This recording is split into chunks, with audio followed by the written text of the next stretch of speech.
A independência do Uruguai.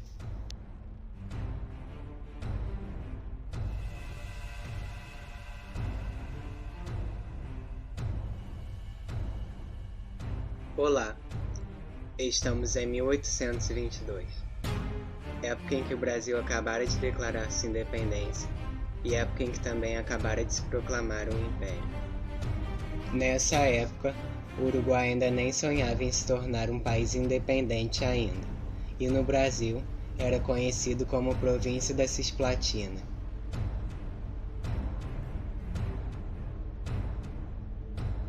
Desde janeiro de 1823, o governo das Províncias Unidas do Rio da Prata, atual Argentina, vinha gestionando diplomaticamente, enviando ao Rio de Janeiro uma missão de Valentim Gomes, com instruções de negociar o que chamava restituição da Banda Oriental, encontrando repulsa a respeito da separação da Cisplatina do Império do Brasil.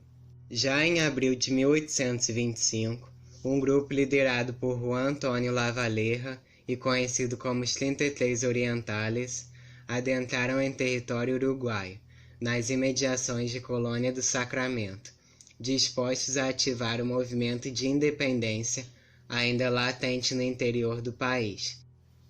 Seu anseio de liberdade, no entanto, poderia ser bastante relativizado, uma vez que estavam atrelados ao apoio financeiro de Buenos Aires para a invasão. Entretanto, o movimento contagiou o campo, principalmente pequenos estancieiros, confinando o domínio brasileiro às cidades.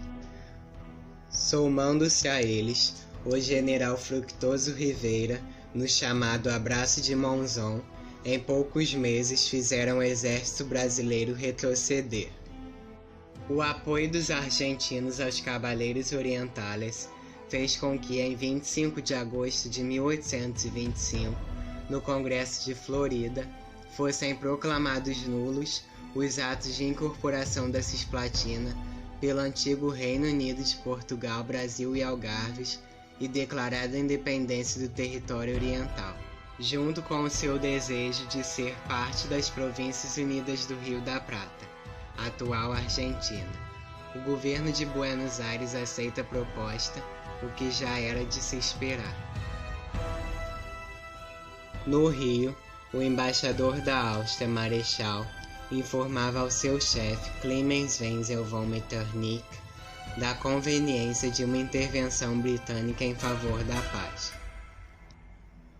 O embaixador britânico na corte de Viena, Sir Charles Stuart, sabia que George Canning, então secretário de Estado para o exterior do Reino Unido da Grã-Bretanha e Irlanda, era favorável à separação da Cisplatina. O consulado do Brasil foi atacado em Buenos Aires em 29 de outubro de 1825.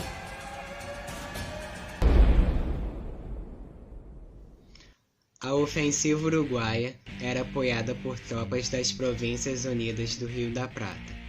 Em 10 de dezembro de 1825, um decreto do imperador Dom Pedro I reconhecia o estado de guerra que lhe movia o governo de Buenos Aires.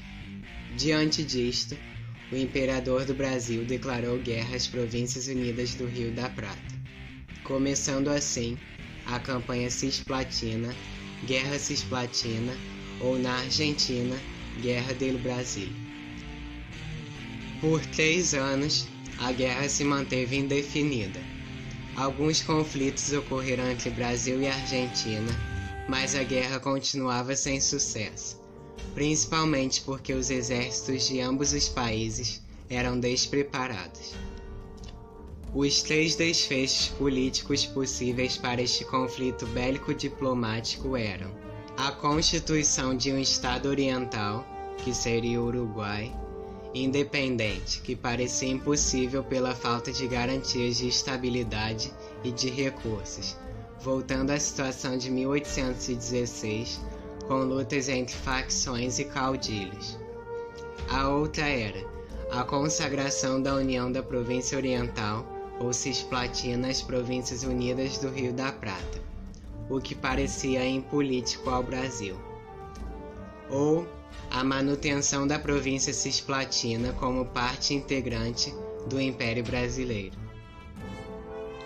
Desde 1825, a Argentina havia pedido mediação britânica, mas havia ordem de Canning para que os representantes do Reino Unido não se envolvessem no conflito entre o Brasil e as Províncias Unidas do Rio da Prata. Até os Estados Unidos foram consultados, em 1826, para saber se poderiam interferir usando a doutrina Monroe, pois considerava Dom Pedro um rei português, e que a anexação antecedia a independência do Brasil e julgava-se intervenção na América uma interferência europeia. Para quem não sabe, a doutrina Monroe, na teoria, seria basicamente uma teoria que surgiu nos Estados Unidos em meados do século XIX, como uma resposta à suposta ameaça das nações europeias de invadir e recolonizar o continente americano. O lema dessa doutrina era América para os americanos, e nela os Estados Unidos posicionavam-se como guardião da integridade territorial do continente, o que mais tarde se tornaria uma coisa bem diferente. Só que mesmo com esse pedido, o secretário de Estado norte-americano John Jay respondeu que se tratava de uma guerra estritamente americana. Com a Inglaterra sendo prejudicada em seu comércio, houve a primeira intervenção em 1826, que sugeria a secessão da província cisplatina mediante indenização e declaração de independência, mas Dom Pedro I recusou. Já na segunda proposta, a Argentina recusou os termos, pois achavam que eles excediam as instruções. Já em abril de 1828, o general uruguaio Fructuoso Rivera reconquistou para as Províncias Unidas o território das Missões, anexado por Portugal em 1801. Já em nova intervenção diplomática inglesa, Lord Ponsonby ameaçou retirar a mediação britânica e, em Buenos Aires, formulou 3 condições: independência da província cisplatina, proibição de ser incorporada a outro estado e entrega aos uruguaios das fortificações militares, que eram de construção portuguesa. Finalmente, em 28 de agosto de 1828, se firmou o Tratado do Rio de Janeiro, ratificado em 4 de outubro do mesmo ano, e que daria definitivamente a independência ao Uruguai. Dom Pedro I renunciou a quaisquer direitos sobre a província cisplatina e o Brasil recuperava o território das Missões, que fica no Rio Grande do Sul. Formava-se então o Estado uruguaio, tendo o compromisso de não se unir à Argentina. Colocamos algodão entre 2 cristais, foram as palavras do mediador inglês. Entre 1828 e 1830, teve a denominação de Estado Oriental. Com a promulgação da Segunda Constituição do Estado Oriental em 1918, a denominação foi finalmente alterada para República Oriental do Uruguai.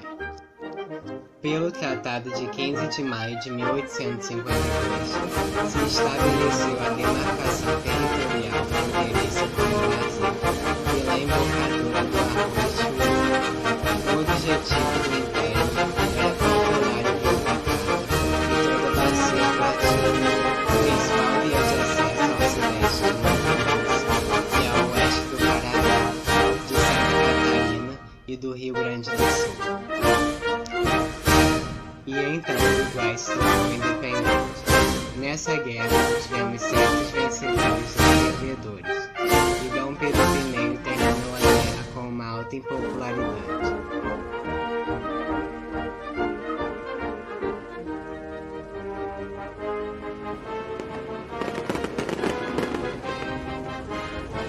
Muito obrigado por ter assistido o vídeo até aqui.